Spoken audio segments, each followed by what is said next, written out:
안녕하십니까. 김기문의 시사이슈 시작합니다. 오늘은 윤석열 정부의 인사정책에 대해서 한번 얘기를 해볼까 합니다.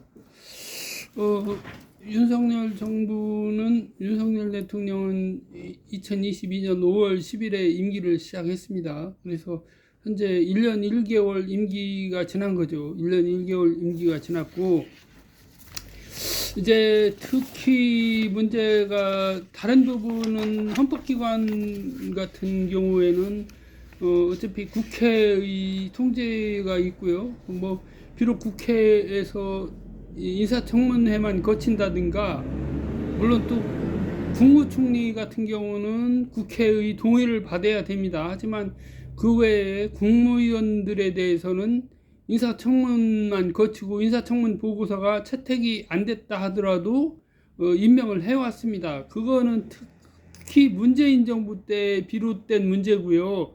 그 이전까지는 그렇게 문제가 심각하지 않았습니다.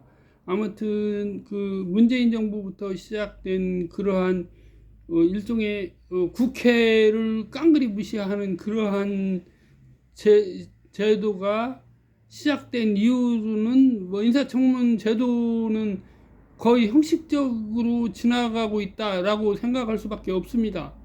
대표적으로 인사청문 제도와 관련해서 살펴보면, 인사청문위원회는 국정감사가 아닙니다. 국정감사하고 분명히 인사청문하고 명칭이 자체가 틀리죠. 그래서 중요한 거는 조국 전 민정수석과 전 조국 민정수석이 법무부 장관을 하기 전에 인사청문회를 했죠.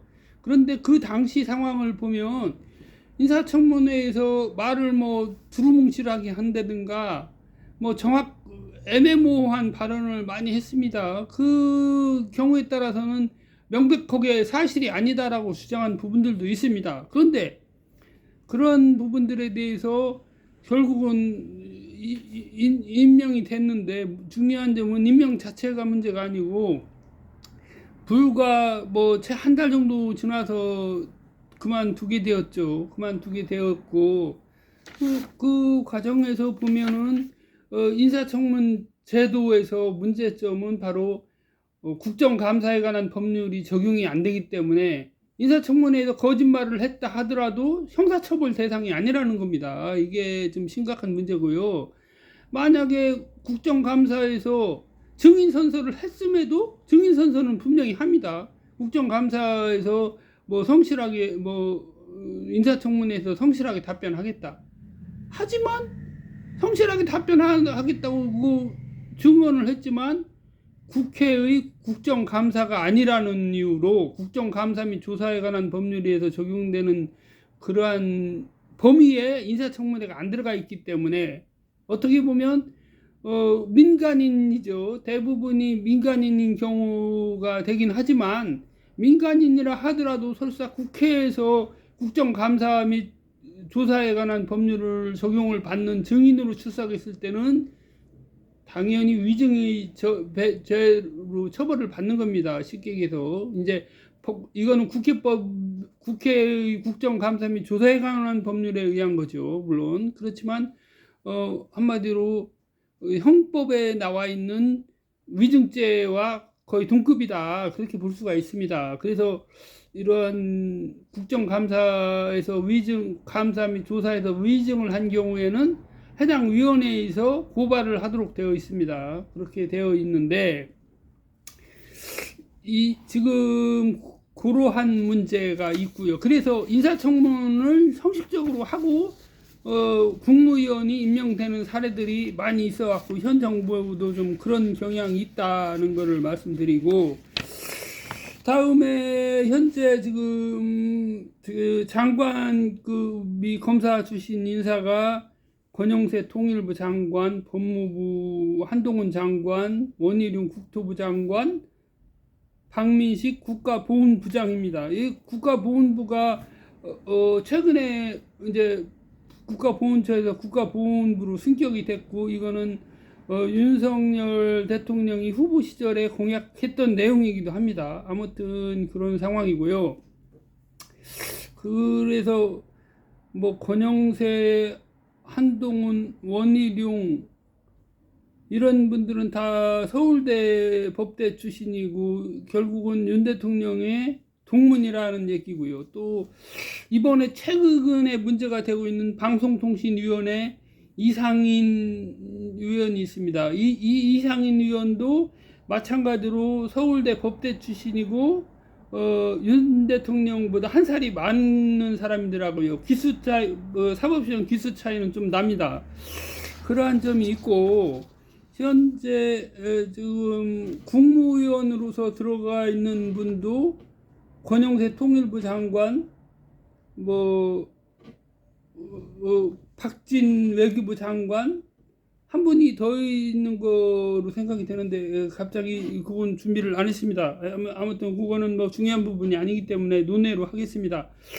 다음에 차관급으로 보면 박성근 국무총리 비서실장, 인호공 법무부 차관, 이완규 법제처장, 이복현 금융감독원장, 김남호 국가정보원 기획조정실장, 정승윤 국민권익위원회 부위원장, 김용원 국가인권위원회 상임위원, 석동현 민주평화통일자문회의 사무처장, 한석훈 국민연금 기금운용위원회 상근 전문위원 이런 사람들이 있습니다.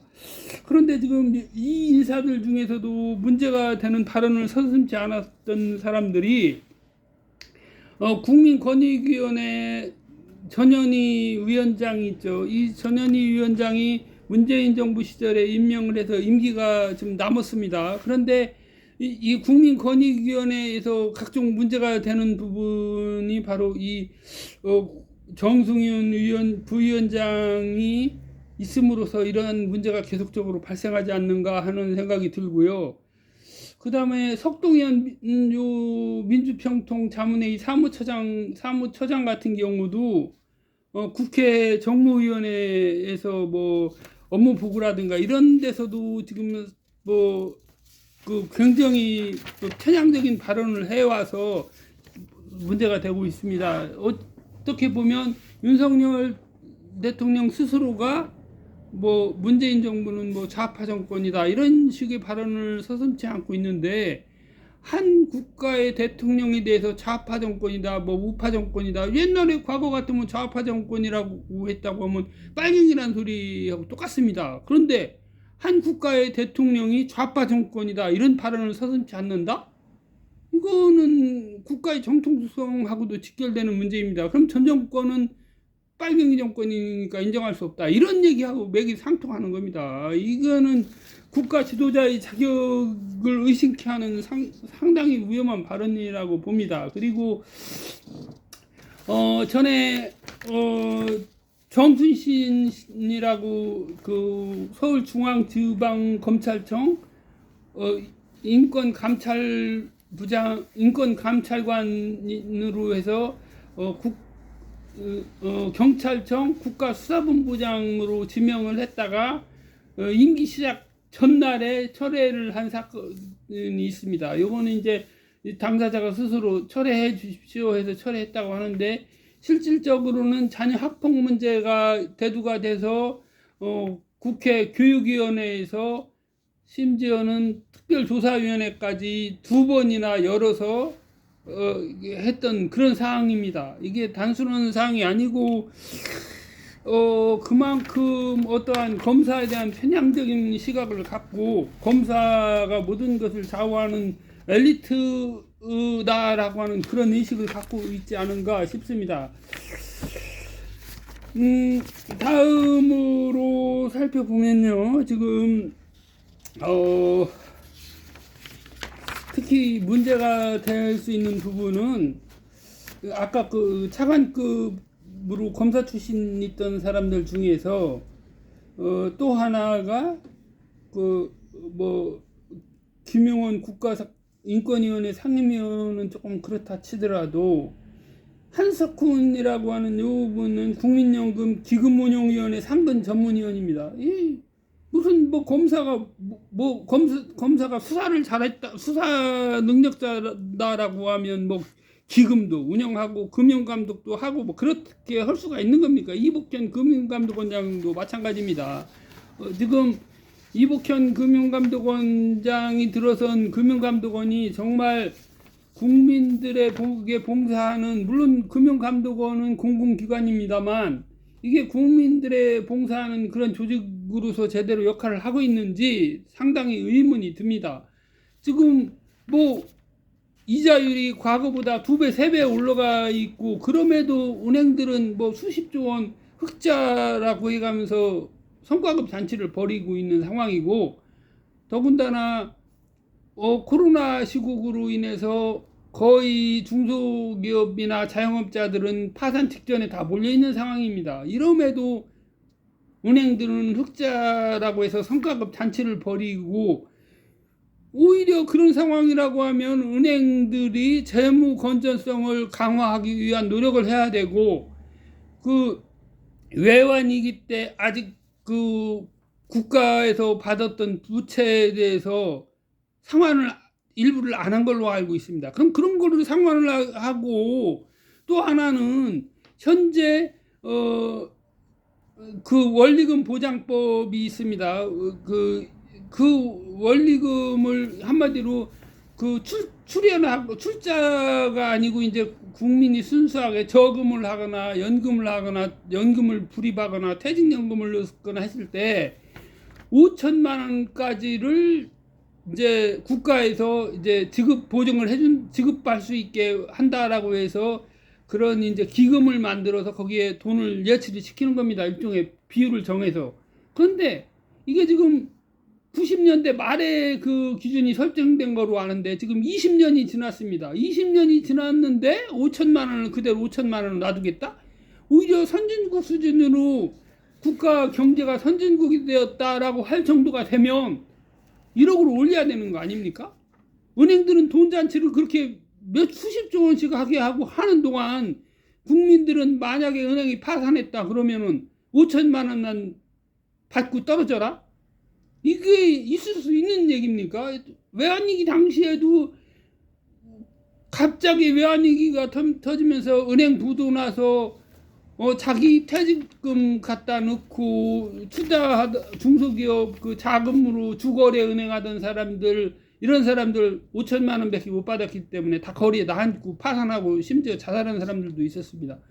이거 이복현 금융감독원장 너무 은행 편이 아닙니까? 이게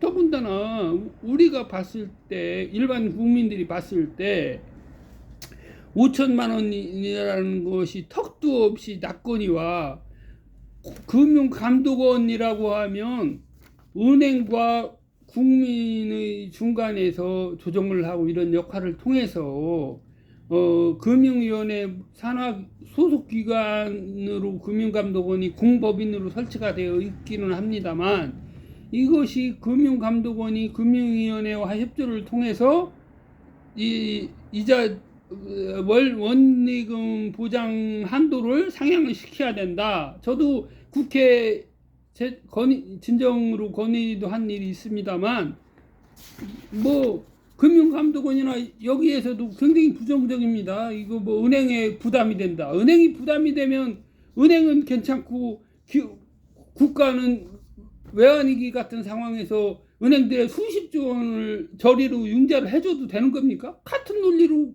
국민은 우습고 은행은 돈이 많으니까 뭐 물론 그렇지는 않겠습니다만, 극단적으로 뭐 정치자금 기업 은행 직원들이 쪼개기해서 후원이라도 하는 겁니까? 이게 말도 안 되는 그러한 제도가 현재 검사 출신 이복현 금융감독원장 소속의 금융감독원에서 벌어지고 있는 현실이다 이겁니다.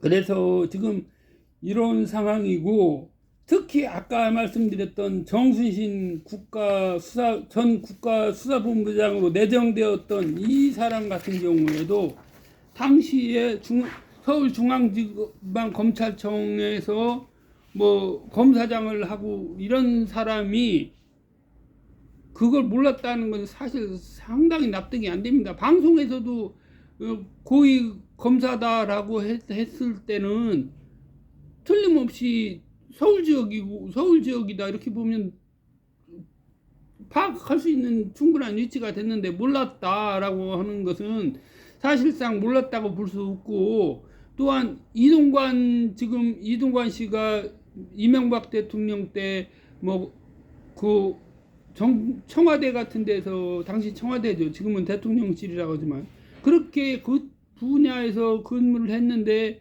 문제는 언론에 재갈을 물리는 그런 쪽에 앞장서 온 사람인데, 지금 한상혁 방송통신위원장을 면직시키고 났더니 이 사람이 위원장 후보로 거론이 된다. 그런데 이 사람 또한 자녀 학폭 문제가 있었다. 이거 뭐 학폭 정권입니까? 뭡니까 이거? 검사 정권의 학폭 정권입니까? 이런 식의 인사 정책을 갖고 있는 사람이 과연 공정을 외치는 대한민국 지도자의 자격이 있는가 상당히 의문이 됩니다. 그리고 헌법기관 같은 경우는 어차피 국회에서 뭐 인사청문을 거치고, 또 경우에 따라서는 이제 국회에서 국회 동의 절차를 거치기 때문에 이 부분은 비록 상당 부분 국회 윤석열 대통령 임기 중에 교체가 되기는 하지만 이 부분은 논외로 하겠습니다. 오늘 김기문의 시사 이슈는 이것으로 마치겠습니다. 감사합니다.